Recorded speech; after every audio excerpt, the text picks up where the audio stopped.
youngsters. Great chance here. That does it.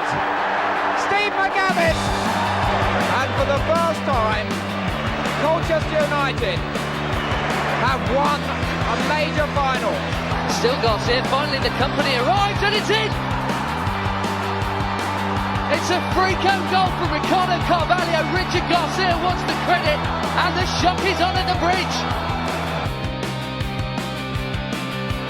And it's promotion for Colchester United. They've made it into the Championship for the first time in 69 years. Porter, being held, there is Porter, and that's Maka!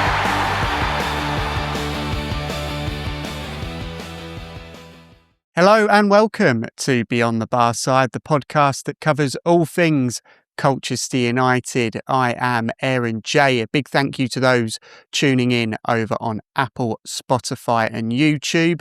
You're doing us a big favour there, but no bigger favour than those sharing the podcast on socials over on Instagram, X and Facebook, spreading the word to as many U's fans as possible. And it's been another quiet week for Colchester United as both the men's and women's sides had their games postponed due to the weather and the subsequent effect it had on the pitch. So it gave us an opportunity to stop and reflect on the season so far. And that's where we're going to start, as I was joined by Si, Dave and BBC Essex's Glenn Pennyfather to review the youth season. Welcome to Beyond the Barside. I'm joined as ever by Si and Dave and BBC Essex's Glenn Pennyfather. How are you doing, Glenn?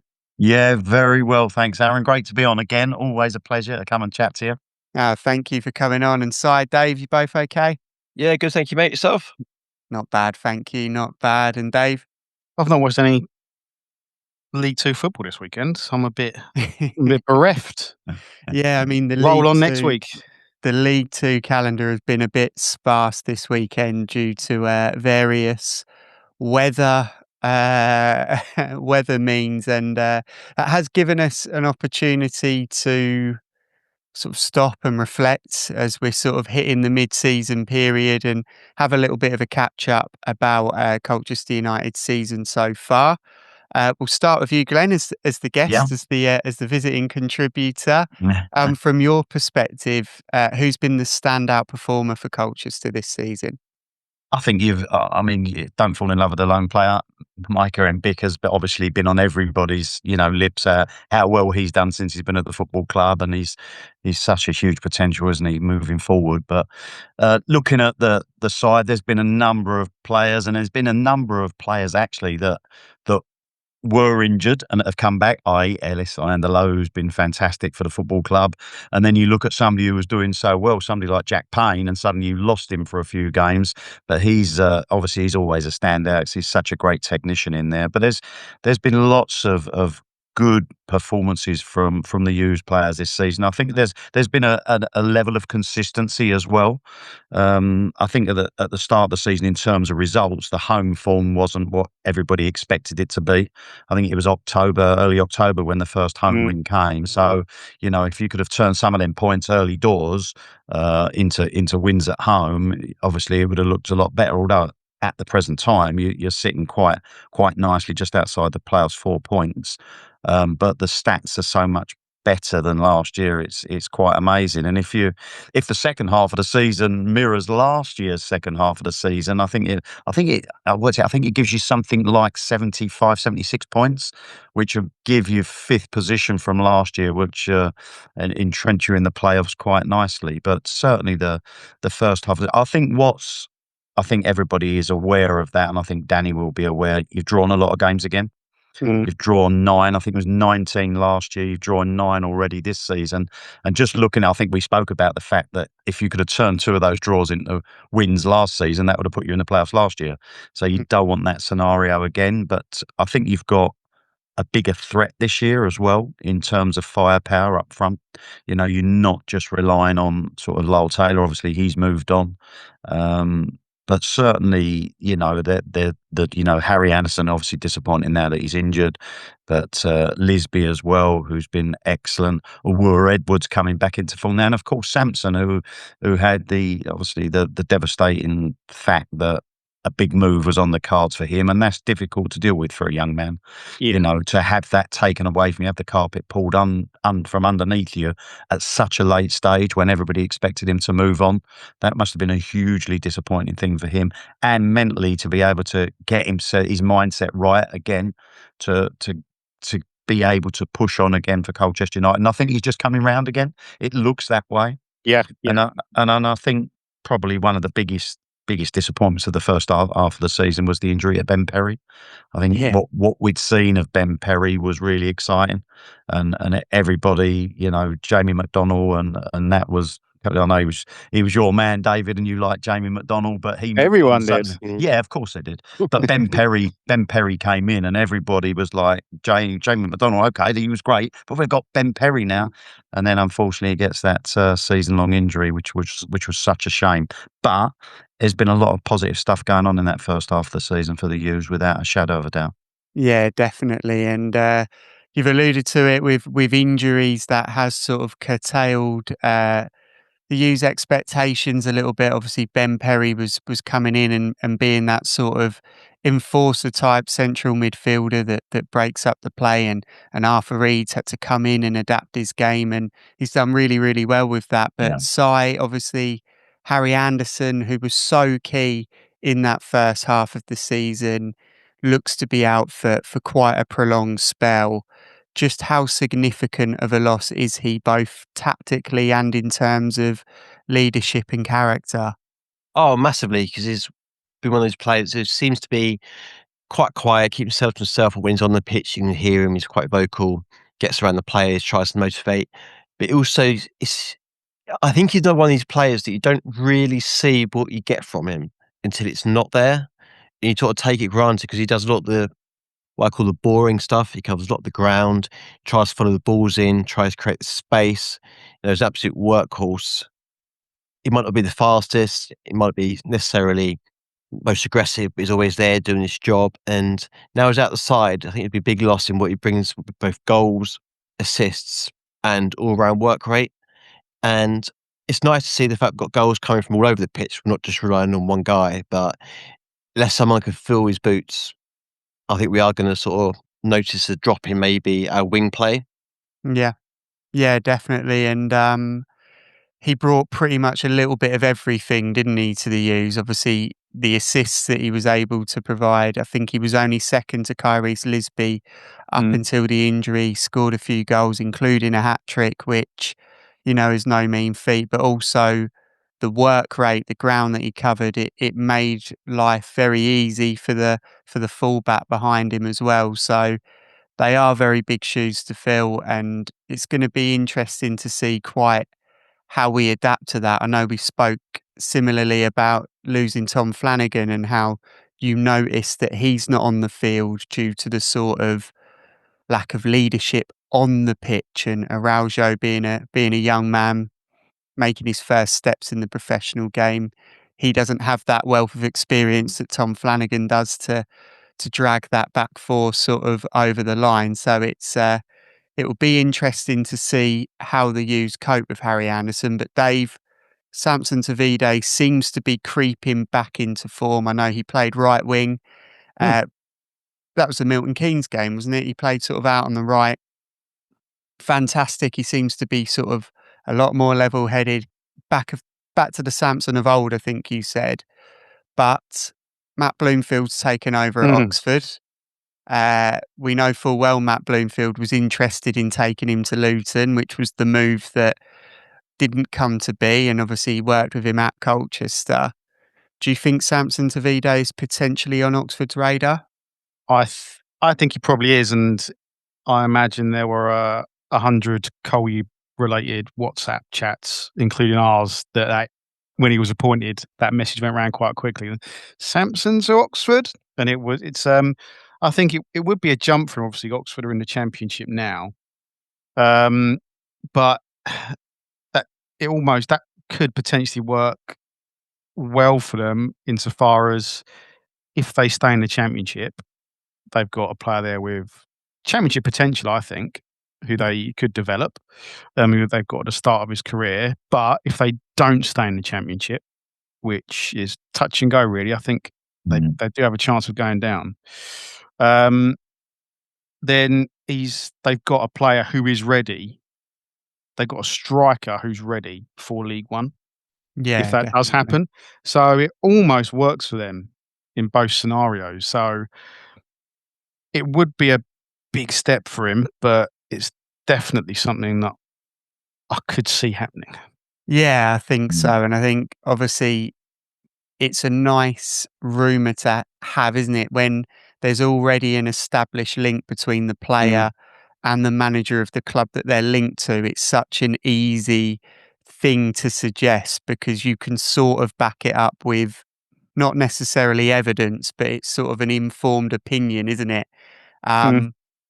But back to Colchester United, Glenn, a lot's been made of the strong character within the squad. I know Danny said himself that the group that he's working with have got a lovely culture about them. They work hard for one another. There's a really good sense of cohesion and there's a good atmosphere around them. From your experiences as a manager and a player, how important is it having the right group culture, particularly during, challenging periods of a season, which with fixture congestion, we're probably going to have?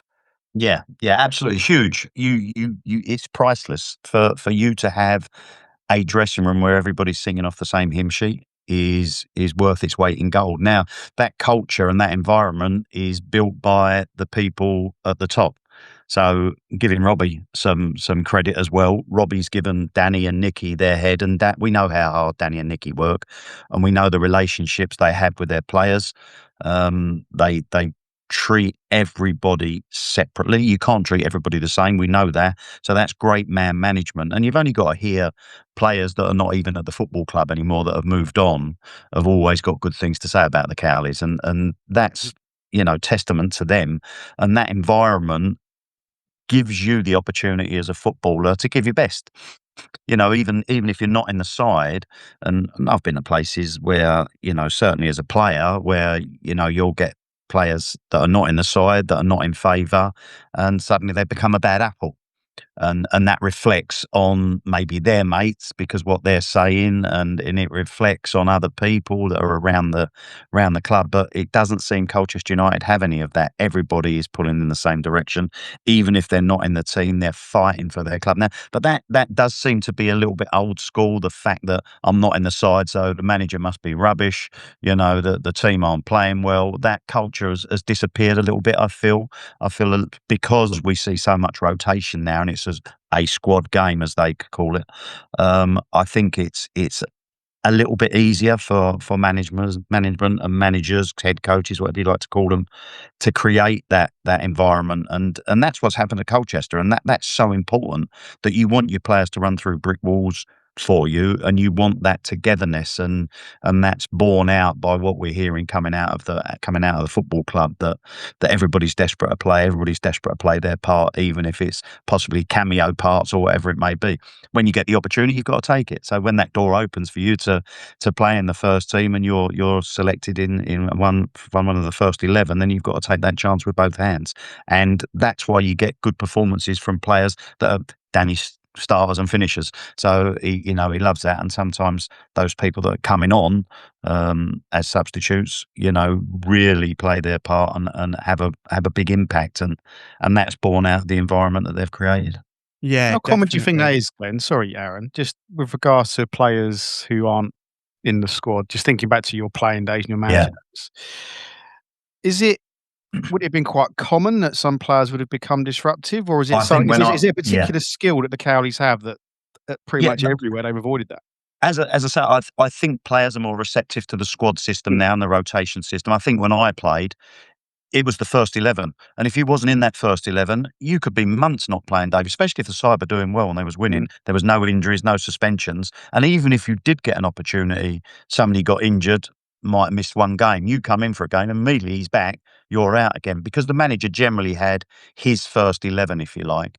Nowadays, I think it's completely different. But that was back. Oh, I mean, I played 80s, 90s, so it is a different environment now, and I think it's a different mindset from players, and I think they understand that as well. You know, when we played, don't forget as well, when we played, the fact that when you did play, financially you got your basic wage, but that was always topped up by appearance money. Might have been, you know, a win, and if you wasn't in the first 11, you didn't get that, because you know, clubs cut their cloth accordingly. And nowadays that might be a little bit different with the bonus systems, how they work it. I'm not quite sure how it's worked nowadays with certain clubs, but certainly when I played, it was a big part of it. You know, you had your basic wage, but it probably doubled if you got your appearance money and you got a win, or you got a draw bonus as well. And some players might have been on a goal bonus, possibly defenders on a clean sheet bonus. There was all that, and suddenly your money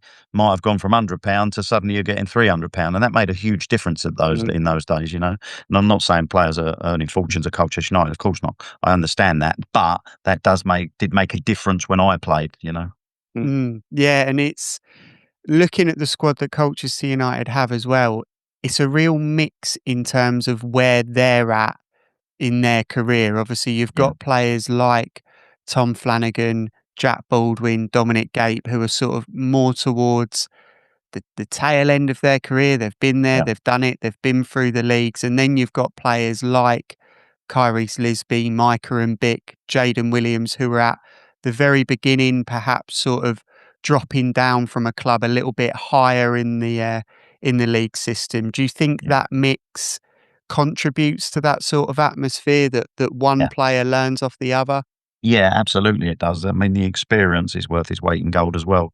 You know, somebody like you've mentioned Tom Flanagan there, and I'm sure Lyle was like that when he was at the football club. You know, they can impart all that experience on those younger players, but they've got to be receptive to it as well. They've got to have an open mind and take that advice on board. And you know, I think as young footballers, and remember back in the day, you didn't get, when I played, you didn't get too much advice, because it was a case of, you know, you was out for yourself, if you like. You didn't get too many senior players take you under their wing. It was more the coaching side in those days, but now they have a big part to play, and those experienced players will certainly play a part in the careers of people like Kyrese Lisby, as you rightly say, Micah and Bick. And obviously a lot of people would have been talking to Samson, you know, because he would have needed a lot of sort of backing up and people sort of in his corner and saying the right things and saying the positive things to him after what happened. So yeah, vitally important as well, that the part that they play, and you need that mix, without a doubt. You need that mix.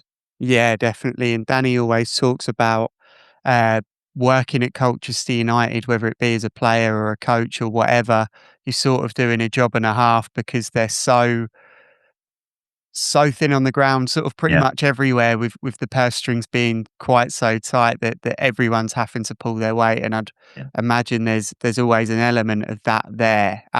Si, 2 postponements now, which leads to 2 rearranged fixtures, which potentially leads to fixture congestion. Potentially, does that make the run-in a little bit more difficult towards the back end of the season, or do you think it can be managed effectively with the players we've got coming back? So obviously it will depend when the games are. That will be the first question to be asked. Is if they're both in the same month, you could end up being a bit complicated. If not, hopefully they'll do one in February, one in March, just to try and spread them out a little bit. So missing one game, I thought was ideal. We've got players that had got knocks, were came back from injury, give them a little bit longer to recover. Missing 2 games, now we start getting into a bit of a weird territory in my eyes, mainly because in one breath, yep, you're having time to rest. You are giving the lads that break. But you've also got a squad of players that have gelled, playing well together, and somehow you've got to aim to keep that match sharpness together, the match fitness up, at the same time battling the elements on the training ground as well. Mm-hmm. So you're kind of having to juggle a lot of balls just to keep everybody ticking over. So when we do come, hopefully against Saturday against Bristol Rovers, we've got a group of players that will pick up their left off against Milton Keynes, and you haven't seen the fact that they've had 2-week gap from playing football, because as we all know, there's no substitute for playing, and that's Yeah. where the management side's got to come in, how they juggle this and how they keep them, because you can get a blade that you sharpen so nice to really fine tip. If you're not careful, it can be very, very easily blunted, and you've got to start all over again to work it all the way back up again. So I'm just hoping we haven't had too much of a break. Yeah, no, definitely. It's a fine line to tread, isn't it, in terms of being well rested and being sharp, ready to play. But Just on the congestion aspect, Aaron, mhm. I think this year, again, every week I've seen to lay down some sort of jinx. But in the previous 2 seasons, obviously with how bad the pitch was, Yeah. we were this year. I mean, there was 1 or 2 games that went on this weekend, 2 games that went on New Year's Day, on the 4th. Sorry. So it's not going to be us having to deal with it in isolation. The entire league's going to be affected by this pretty much. So I think in that respect, it's not ideal, but we're not at as much of a disadvantage as we have been the previous 2 seasons. Yeah, no, that's definitely worth considering. And obviously, we talk about our own squad depth. I mean, other sides in League Two have potentially got the same squad depth, if not worse than us. So it's not necessarily a case of us being the only side that are having to deal with this. But Dave, looking ahead, I mean, obviously, we've spoken about the players that have contributed to the start of the season, players like Harry Anderson, Micah and Bick, Kyrie's Lisby. Obviously, we're in the business end of the season now, I would say. Now we're in the new year. And Or is it? I'm not sure. Not yet. We No, did this the Easter. other week. Easter time. Yeah, Easter's think business end it's of the too season. close to business ending. Yeah. I would say, to put Christmas. it more aptly, then I would say that the league is starting to take shape, and we're aware of who the stronger sides are and who the sides that potentially are struggling this season. But who do you see emerging as that sort of standout performer in the second half of the season? Sorry, with regards to the squad or other teams to look out for. For us, for Colchester. I think it's going to be really important how Reid manages to look after himself. 'Cause Mhm. part of our success has been how he's adapted and how well he's done in the middle. Keeping Tucker and Araujo fit and together is going to be crucial. And one thing I would like to see, I mean, and this is by no means a negative. He hasn't played badly, and I don't know if you two agree with me, or Glenn, if you look in from the outside. I think Teddy Bishop should be doing more. Okay. I don't think he's scored yet. I'm not sure how many assists he's got, and obviously he's got his issues with. It can be a bit stop-start with him because of issues with injury. And like I said, by no means has he played badly. I No. just think we need a bit more from him. Do you think that's a case of, obviously Arthur Reid has adapted to play that sort of 6 role, but he doesn't necessarily sit in the same way Jamie McDonald did, and in the same way that Ben Perry was probably brought in to do. You know, he does bomb forward if he sees space and an opportunity to attack. Do you think that partnership has taken away from Teddy's sort of attacking threat a little bit, or do you think it's a case of Teddy should be doing more? I think at the start of the season, obviously, when they had to start playing together, and again, this is a conversation we've been over and over. At the start of the season, we didn't really think they worked well together because of how Reid has adapted. That I think that is in the past. I think I'm more than happy every game for them to be together. I think, yeah, I just think on the ball, it needs to be maybe a little bit braver, maybe get into the box a bit more when Reid isn't. I mean, it's you know, they're both good players. They're professionals. They've got that understanding. I think Reid has adapted and started to use that better than that potentially Bishop has. Okay, yeah. And again, I just think he needs to do a bit more. He's ability-wise, I believe you could argue he's our best player just on pure ability. I think he's brilliant. But yeah, maybe just being a bit braver getting into the box. I can't really remember him arriving into the box. You know, the old Just in The his, Lampard runs sort of thing. yeah, just in his defence on that. Obviously, I was a central midfield player and generally played in a 2 anyway. So you had to have a certain amount of discipline. But looking at what Jack Payne does, of course, and Arthur Reed, and him bombing on them, and he got a great goal. Was it Salford? Great goal against Salford.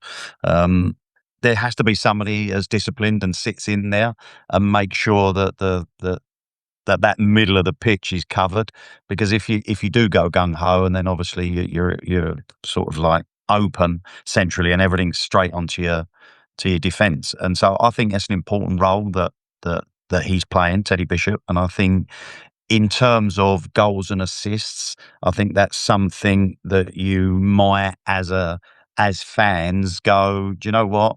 He's doing a great job for the team, because he's doing all that work. I think that Si spoke about earlier, where he's doing a lot of work that people don't see. So all the horrible bits, like your interception, like your tracking, like your tackling, all that sort of stuff. I think that's important. That's a huge part to play as a midfield player. And sometimes he's got to say, he might well be getting that directive from Danny and Nicky to say, look, this is your job. You sit in there. Anything that pops out, you keep recycling it for us, rather than him. And I know, I mean, I moan about, I moan about a lot of players, especially midfield players, that don't want to get in the box, that don't want to drive in there and get in between your strikers and get themselves on the score sheet. Because so many sides now want to play pretty football, and it's got to be the perfect goal, that everybody's sitting backwards support and wants to get the ball, and I'll play another nice little pass. Look at me playing a 5-yard pass. And but not actually driving into the penalty area, like you say, so the crosses come in. But I think there's got to be that balance, especially when you've got Jack and Arthur in there, and those three seem to have combined really well. But going back onto Aaron's original question, who's going to be key? I think for Colchester this season, for Colchester United to make those playoffs, it's got to be a collective. Every side has key players. We know that. Every side has them. And I'm certain there will be. We could probably name 3 or 4, certainly down the spine of the team. If you lost them, you'd think, oh my gosh, for the rest of the season. But it looks like you're going to lose Harry Anderson for quite a while after his knee operation. But he's not. And this is not disrespectful to Harry Anderson. You've got players that can come in and play that role. Now, whether somebody like Awura Edwards is going to be as productive as Harry Anderson in terms of goals and assists, that will remain to be seen. But you wouldn't class him, you wouldn't think your season's over because Harry Anderson is injured. Whereas you might look at somebody like Jack Tucker, possibly Jack Payne. If Jack Payne's not going to be there for the rest of the season, you might look at those players and think, geez, how are we going to replace him? That's the important thing. So I think it's a real big collective. It's got to be a big push. You had such a good second half of the season last year. If you can replicate that, I think it was 40 points you took from the last 22 games last season. If you can replicate that, then, and you've done, generally, you've done well against the top sides as well. Yeah, we do. You do have a real nice set of games coming up. If you can get 3 points off Bristol Rovers, you then play sides that are just sitting in behind you. So your Fleetwoods, your Crew, and I think Grimsby and Crew all sitting just below you. Suddenly you're taking 3 points off each of those, and suddenly the picture changes dramatically over 4 games, and that takes you to the end of January, as long as games aren't called off, of course. So, but it's a huge month coming up. Yeah, definitely. And it goes back to what you said earlier about that collective being so important, and that group dynamic being what sort of pulls you over the line. But so that's the thing. Go for it, mate. That's the thing that's been different this year. Yeah. And obviously, you all asked me at the beginning of the season, I talked about Germany's World Cup winning side. But this is what we've got, that group of players that are just playing for each other. And if one can't do it, someone else will. You can't just take 1 or 2 players out and that's it, the team's done. We've always got someone willing to step in. They might not be as good, but they'll always give 100% of the effort. That's what gets us over the line. That's why I think it's so much more positive this year that we haven't got a 20 season goal striker, like maybe Mbic could do, but we've got goals popping up from everywhere. Mm-hmm. We've got defence that sits together, works together, fights for the badge. Everyone's doing the horrible hard yards. So, yeah, I think like Dennis hit the nail on the head there. It's the collective, and yeah, we've got that German side where everyone's just working.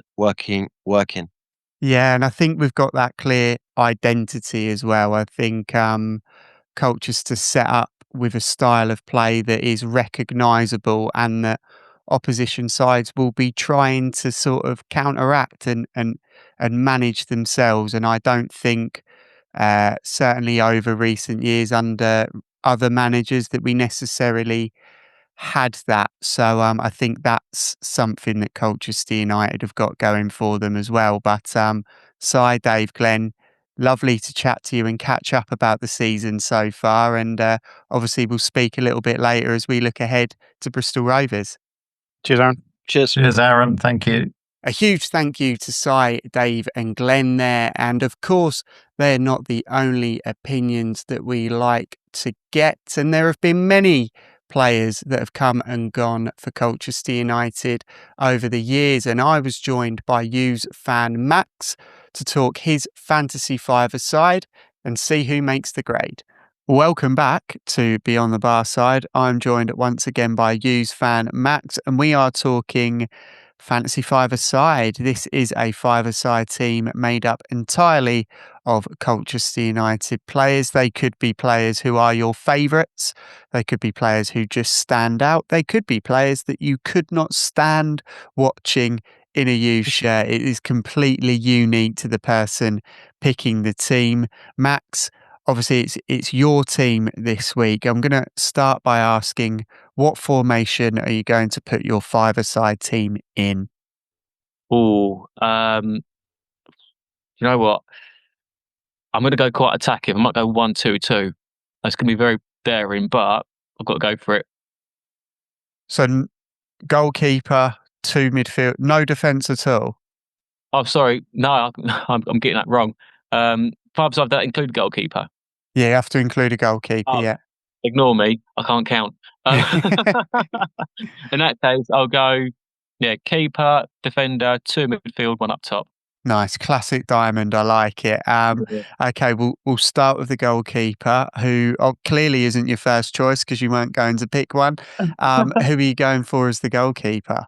Who needs keepers these days, right? Do you know what? I'm gonna go Sam Walker. Yes. I'm thinking straight away of like Aidan Davis and Dean Gherkin, but I loved Sam Walker. He was just brilliant. 7 foot tall. How many games he played for us was brilliant. And I actually felt like when he went to Reading, I felt like he really did deserve that championship move. Mm-hmm. Because he was a standout, and especially that injury he had at one point, which ruled him out for a season. And still came back the following season, and still obviously later down the line got that championship move. Just kind of showed how much of a strong professional he was in terms of getting back to the level that he was and still being a fantastic goalkeeper. Great goalkeeper Sam. Love seeing him play, and a good bloke too. Got involved in the Eddie celebrations once or twice, so made a bit of pride in that respect. Fair enough. No, definitely. I think Sam Walker is a very sturdy choice to go for as the goalkeeper. And as you say, a lot of people go with Dean Gherkin and Aidan Davison, obviously for the successful sides that they were a part of.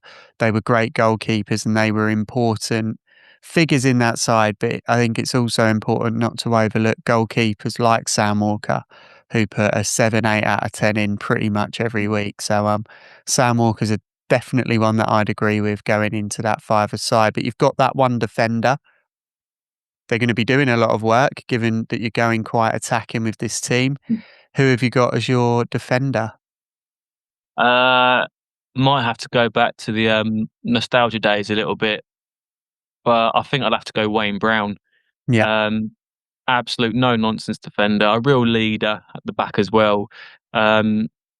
Just no-nonsense, fantastic attitude. I think it just showed in terms of in a championship, he was just so comfortable there. We had him as well. And I think what was evident as well, obviously when we sold him to Hull, I think it was, in a championship, obviously we just leads goals that we conceded. And I think was it £450,000 we sold him for reportedly? I mean, that's an absolute steal. Even back in those days, I mean, there'd be nothing now, really. But even back then, it was just like really. You got a defender who's like easily one of, more than capable of championship, higher level championship. You got him for less than $500,000, absolute steal for them. Yeah, real leader, no nonsense defender. And I know sometimes as well,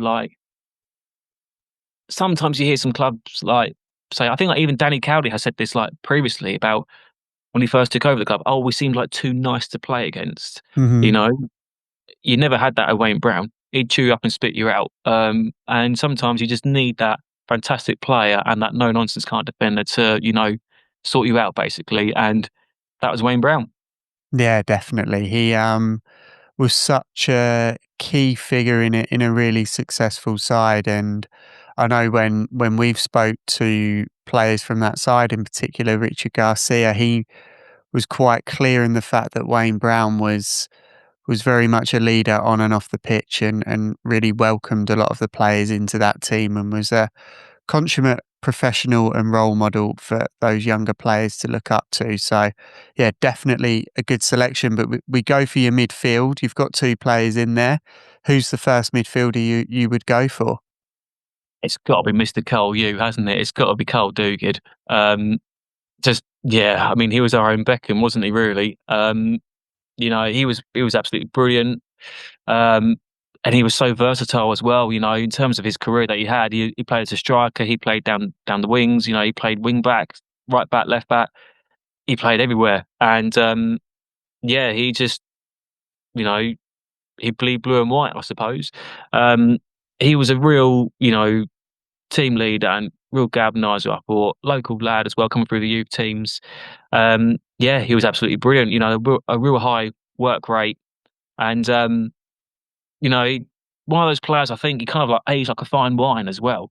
In terms of, he just seems to get better and better. Get more professional, more grounded as time went by as well.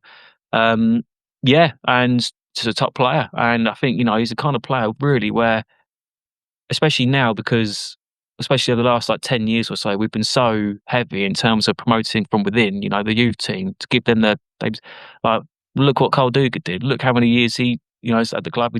He helped us to go up to the championship. And yes, he played for other teams too, but he came back, and still did his part. So yeah, he was just loved and adored by fans because he always gave it his all. And that's the kind of player you want your team, I suppose. So yeah, he'd be my first midfielder for sure. Yeah, definitely, Mr. Col U, and completely committed to the badge in every game that he played for Colchester United. But who have you gone on the other side of the midfield? Ooh, tough one. Do you know what? It might be a bit boring. I keep going back to the Layout Road championship days, but it was the peak of the club's history, so I can't really not. I'm going to go Neil Dans, I think. Just what an exciting player. Reportedly £15,000 from Blackburn. We robbed them. We absolutely robbed them. He was just dynamite in midfield, just such a huge spring in his step. Been so exciting all the time. And it'd be a real nightmare for, opposition players, playing down the middle. Great finisher, very agile on the ball. Down the middle, good speed, good acceleration. Yeah, I thought it was absolutely brilliant. Obviously, what was gutting, when we went up to the championship, obviously Birmingham took him straight away, which was a bit of a pain. Obviously, we played them first game of the season, didn't we? So that was an interesting one. But yeah, he got a massive ovation when he came to take a corner. I remember in front of the U's fans at St Andrews. But he was definitely a popular player and well liked by the U's fans for sure. Absolutely, and I think that goes to show really, how much the Col U fans appreciate him at the time, because it's so easy for a player, to go to, a different club or transfer, big club, whatever, and obviously, don't do it the right way, they can get booed and bits and pieces like that, and obviously it can sour the taste a little bit, I suppose. But I think it was one of those okay, we've got up a division. He was instrumental in that respect. Maybe we saw it coming at the time, it was our first ever season as a championship. Birmingham, I think, just came down from the Premier League. So I think we all kind of knew, all right, we can't realistically financially compete with them. He's earned it. he was classy about it, and fair play to him. If you look at his career as well, he continued to play quite a high level in the Championship. I think he might have even had an appearance or two in the Premier League. I might be wrong though. So yeah, he was that level player, and a very good one too. Yeah, definitely. He, part of a really successful team, and as you say, we got him from Blackburn for an absolute steal, and that was sort of our model, wasn't it? We went for players who potentially came down from clubs in sort of the upper echelons of the football pyramid, came down with a point to prove, like Neil Dans came down from Blackburn, Richard Garcia came down from West Ham, Pat Baldwin came from Chelsea. These players that came from really good stock that came to Colchester with a bit between their teeth and a point to prove, and they all end up doing that and kick on further down the line and are part of a really successful chapter in the U's story. But of course, you've got someone that you need someone to score the goals. You've got someone up front who needs to be able to do that. Who is that person for you? Curtis Guthrie. No, I'm kidding. Curtis Guthrie probably could play five-a-side, I'd imagine now. I think in that team, yeah, he'd get great service, wouldn't he? I mean, you have to look at two, I feel as though, it's either Jamie Curtin or Chris Iwelumo. Mhm. You have to look at them, and it's probably the same as most people, but you just can't. I've got to go to Jamie Curtin. Mhm. I love both. They were just so good together. But obviously, Jamie Curtin ended up Championship top goal scorer that season, 23 goals, and obviously you can forget that hat trick at Roots Hall. Yeah. Getting that first one within like 50 seconds or something ridiculous. He was just brilliant, such an intelligent striker as well. I thought, taking those gambles with the loose ball and intercepting and obviously going through one-on-one. And what I loved about Jamie Curtin was obviously he was at Reading doing very well there. Then I think he went over to a different country to play his football for a bit, kind of maybe lost his way, went to Swindon, had high hopes for him, didn't quite work out. He was just the perfect example of being at the right place at the right time when he came to Colchester, because it just suited him to the ground.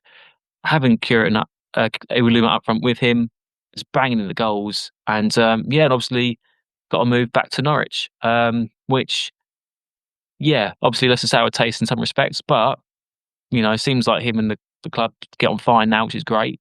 But yeah, I mean, what a striker! I mean, he's the kind of striker that every club wants, really. So yeah, I've got to have him on my team. Yeah, definitely. And I think he again fits that model that we spoke about with Neil Dans, in terms of came to Colchester with a point to prove. Obviously, he was at Swindon. I know he'd spent time with Reading and QPR as well. He'd gone on loan to QPR. It hadn't quite worked out after starting so well at Bristol Rovers and Norwich. And, right place, right time. It worked for him, and he was able to rebuild a really successful career. That move to Norwich, it did leave a sour taste in lots of Hughes fans' mouth. I think the fact that he maybe celebrated at Layer Road when he scored for Norwich against Colchester potentially did I that for think Colchester fans as well. That made a few Hughes fans feel a little bit disappointed. But you can't deny that the club have a good relationship with Jamie Curtin, and I think lots of Hughes fans, with time that's passed, have appreciated quite what he did for the club and the contributions that he made. So completely agree. But you've gone for a very strong, nostalgic fantasy five-a-side there, Max. Just to recap: Sam Walker in goal, Wayne Brown, Carl Duguid, Neil Dans and Jamie Curtin. Max, thank you very much for sharing your five-a-side, and we'll chat to you again soon. Chat soon, mate. Cheers, mate. Thank you. Huge thank you to Max there for sharing his five-a-side. A few absolute legends in that team. And it's time to look ahead to the next fixture, as the U's are away at Bristol Rovers. And I was joined again by Si, Dave and Glenn Pennyfather to look ahead to that game. Welcome back to Beyond the Barside. I'm joined as ever by Si and Dave and BBC Essence's Glenn Pennyfather. You right, guys? Yeah, go on. Yeah, Yeah, very good, thanks, good. mate. Very good. Perfect. And it feels very strange to say this, but the U's will be playing again after, 17 days without a game? Fingers crossed. Fingers crossed. I've jinxed it now, Dave, haven't I? Come on, Aaron. But the U's are facing a period where we've not played for 17 games, and we will be playing again against Bristol Rovers. Obviously, Glenn, we've not played since New Year's Day. It's 17 days. Do you think it's a case of the squad being very well rested and injury sort of being allowed to have that recovery time, or do you think we're in danger of losing that sharpness and momentum?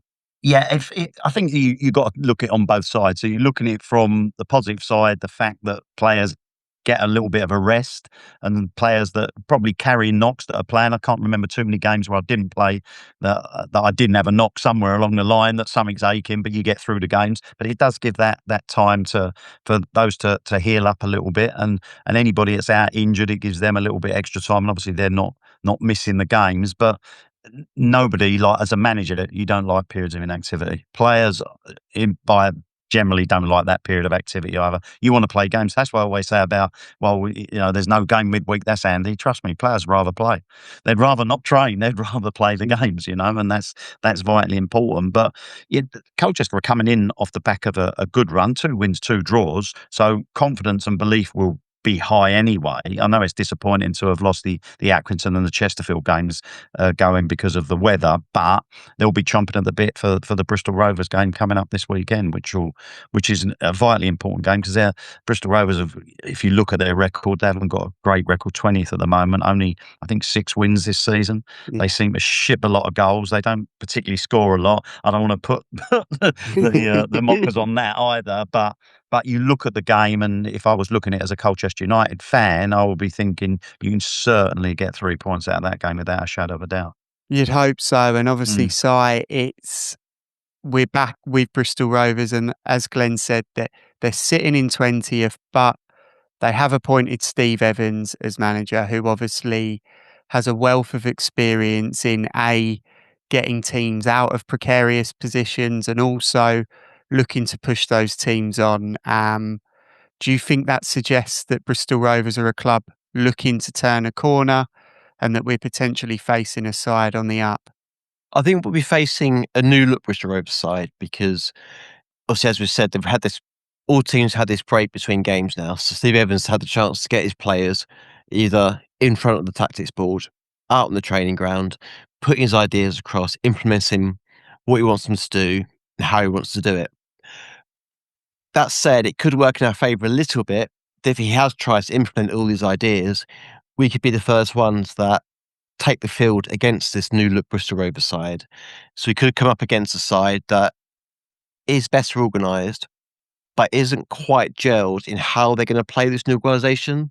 Mm-hmm. So therefore, it will be kind of, yes, a harder game, but it could well be an easier game than what it could be in, say, 3 or 4 games' time once they've actually all started playing how Steve Evans wants them to play. So it'll be different. It won't be the team I think everyone expects us to go and score 5-6 goals, because they will be a lot better defensively and a lot more organised, structured.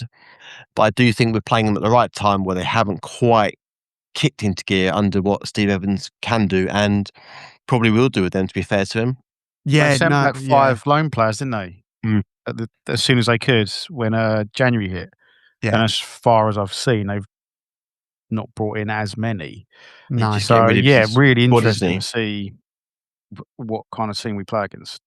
And you talk about that squad. Obviously, it is a side that have a few experienced players within that squad, and from what Steve Evans has done at other clubs, he gets teams well organised and difficult to break down, and he does rely on experience in many ways.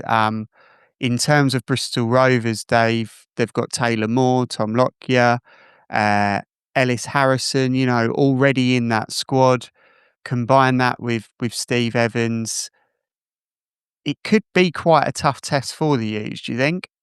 It will certainly be tougher than it would have been 5 or 6 weeks ago before Evans Mhm. came in. But I mean, despite that, they have still conceded 3, I think, in 2 or 3 of the games since Evans took over. Yeah. And Si makes a good point.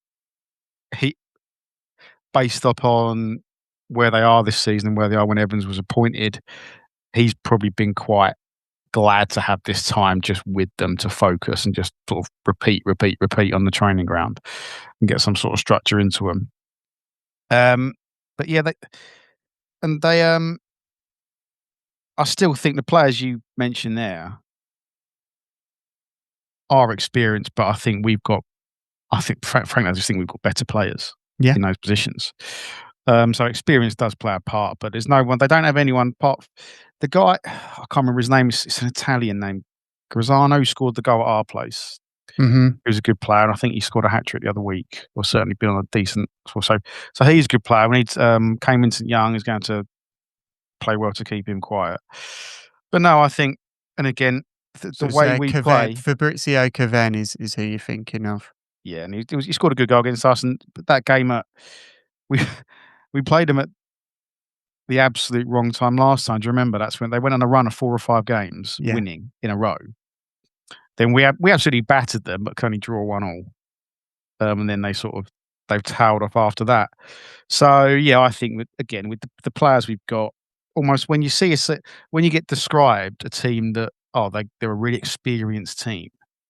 Okay, that's obviously very beneficial, but at the same time, our experienced teams are able to deal with Kyrie's Lisby running in and Micah and Bick getting the ball, being able to turn and get at them, and Samson getting in behind. So yeah, I think again, especially being away from home, these are the games we can really go at, and with the players we've got, going up matching up against the players they've got, I expect us to win, but I think you're right, Si. It's gonna be a tough game.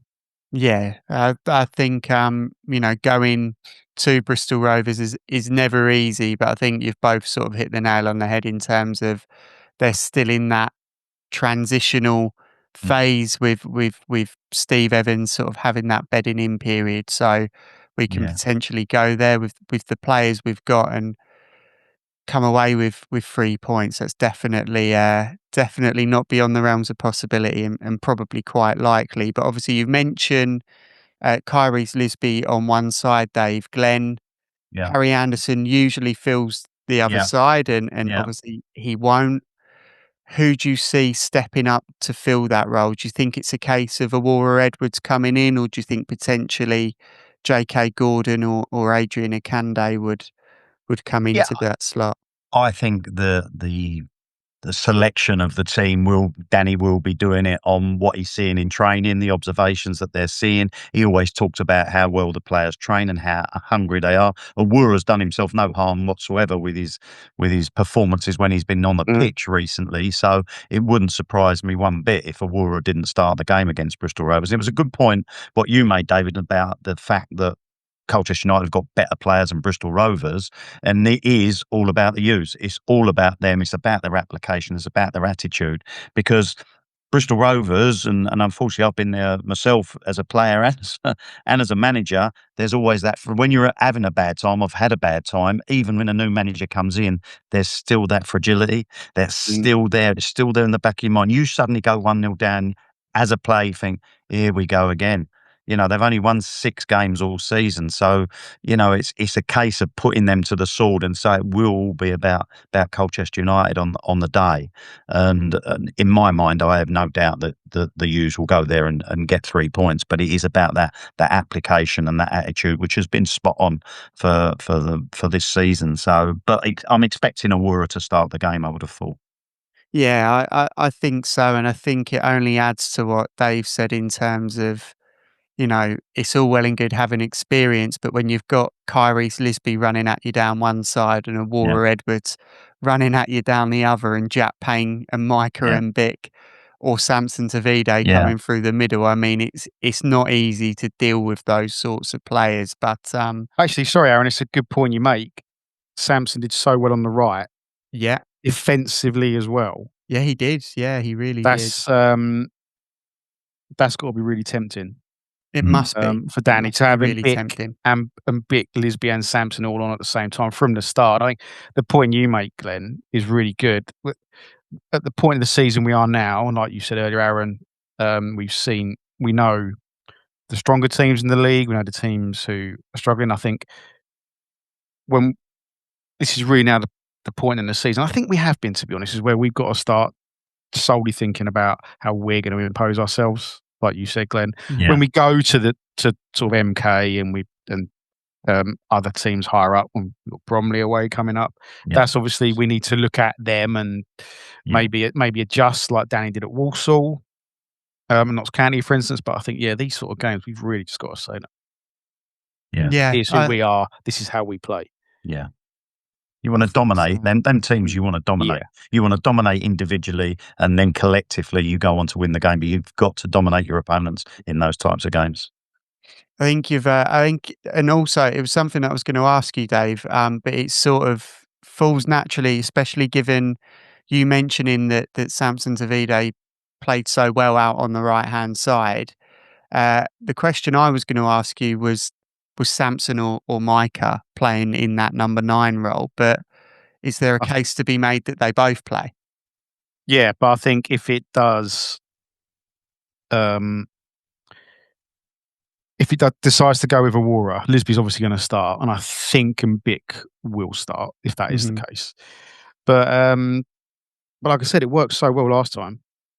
I can really see there's no reason I think, and in these sort of games to impose ourselves, get your best 11 players on the pitch. And at the moment, based on how he's playing, that the best front three is Sampson, Micah, and Bick, and Lisby. Yeah, I think. And then obviously you've got an Aurora Edwards who is now coming back into form in the wings, and potentially, if you want a more defensive option, J.K. Gordon. Yeah, I think. Also, I don't know whether you guys agree, but also Harry Anderson obviously has a sort of physical profile that is very different to Aurora and very different to Kyrie. He's a bit more of a presence, he's a bit stronger, both sort of on the ball and off the ball, sort of in the tackle. Samson's probably the closest you've got in terms of that physical profile to Harry Anderson. Do you think that sort of was a factor in Danny playing him out wide to begin with, that maybe he wants a sort of stronger player one side and a trickier, more elusive player the other? Potentially. It's certainly, and it was a way to actually, something else we spoke about. Actually, I think it was in the Great Lost Pod, or maybe I think it was. I forget. Mate, it's just all everything's a cloud.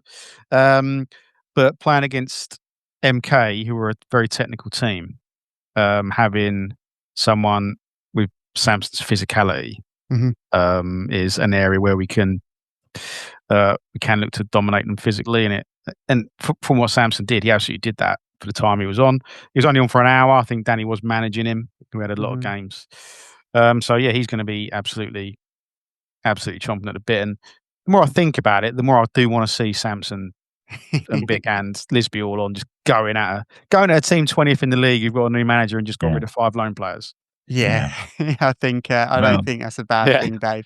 Yeah. And the great thing, it still keeps you with the threat on the coming off the bench anyway, doesn't it? So you've still got that threat and that impact. I think that threat going forward, I mean, even if we did, hopefully not, if we did get sort of another injury or a suspension in those wide positions, you've then got JK, Adrian Akande, who are coming back and they can make a case for themselves as well. I mean, going forward, the U's have really got that depth in quality and skill that we potentially don't have further back the pitch, certainly in the central midfield roles that we spoke about both last week and in the Great Lost Pod that was the Chesterfield one. But I mean, Si, just to sort of round things off, how do you see the U's setting up? How do you see the U's approaching the game? So I think we can go either way.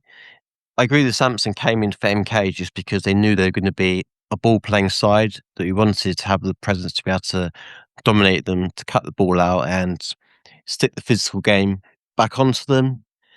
I think it all depends how Danny sees Bristol Rovers playing. If he sees them being a team that are going to try and play through us, then Sampson's the logical choice just because he gives that blocking sense and the ability to push forward. But if then he looks at the fact that Bristol are going to try and almost play long ball, keep their lines clear so they're not conceding and hoof it up, do you then play Aurora because he's a little bit quicker, so then you've got two very fast players out wide, in order to get the ball out to then counter very quickly. So I think it'll be very much how Danny sees the game going as opposed to who he's gonna play. But as both Dave and Glenn said, yeah, Sampson's done well. Edwards is there.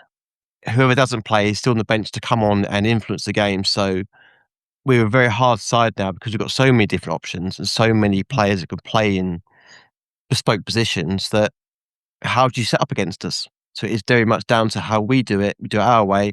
We'll go and play our game and come what may.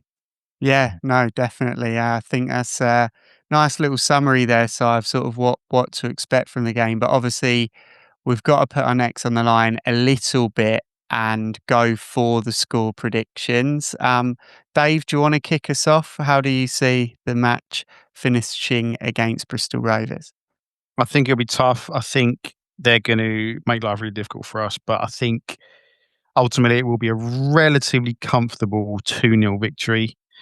And I think Kyrese is going to score and Ian Dolo. You're going for Ellis. I like it. Yeah. I was going to say that's a bit more of a rogue one, but given the fact that he scored an absolute rocket not a few weeks ago, probably makes it a bit more justified. Glenn, how do you see the game finishing? I was sure David was going to go for Teddy Bishop goal. I want to. Yeah, Teddy Bishop hat-trick. Yeah, exactly. I was going to go for exactly the same score as David. I was going to go for 2-0, but I'm going to stick my neck out even further and I'm going to go for 3. I'm going to go 3-0. Mika Mbik, Kyrese Lisby, and Jack Payne. See, Glenn, I thought you were going to go for Bishop there. Yeah. just to spite Dave a little bit. Dave's put me right off again, Teddy Bishop. Yeah, I think Teddy Bishop's potentially worth a $5 given that the odds are going to come out now that the bookmakers have listened to this. But Si, how do you see it going? See, it's probably sound a bit more pessimistic. I only think we're going to win 1-0. I think really? we're going to do a lot of huffing and puffing, a bit like we did against Gillingham, where we're going to have a lot of the ball, a lot of the chances, but due to the fact that Bristol Rovers are trying to make a case, the players trying to make a case to their manager, they want to be starting, they want to be in his plans going forward. I think they're going to up their game a hell of a lot. So therefore, it's going to be 1-0, and it's going to be Lisby to score. Yeah, all gone Kyrese. I think I'll have to go Kyrese as well, just to well, I don't want to be left out really. But I will buck the trend, and I don't think we're going to keep a clean sheet. I think we will concede. I think clean sheets have been a little bit fewer and far between this season compared to last season. I think that's one of the only negative differences between the two seasons in a season that has been vastly more positive. But I'm going to go 2-1 to the U's, and I'll go for Kyrese. And you know what, Dave? I'll go for Teddy Bishop too. Do it. Yeah. But I definitely think Colchester should be looking to go to Bristol and come away with the 3 points. But Si, Dave, Glenn, thank you very much for sharing your thoughts and opinions. And I hope we're all right and the U's come away with the 3 points. Cheers, Aaron. Brilliant. Cheers, lads. Thanks, Aaron. Huge thank you to Si, Dave and Glenn there. And of course, that is another episode of Beyond the Barside, done and dusted.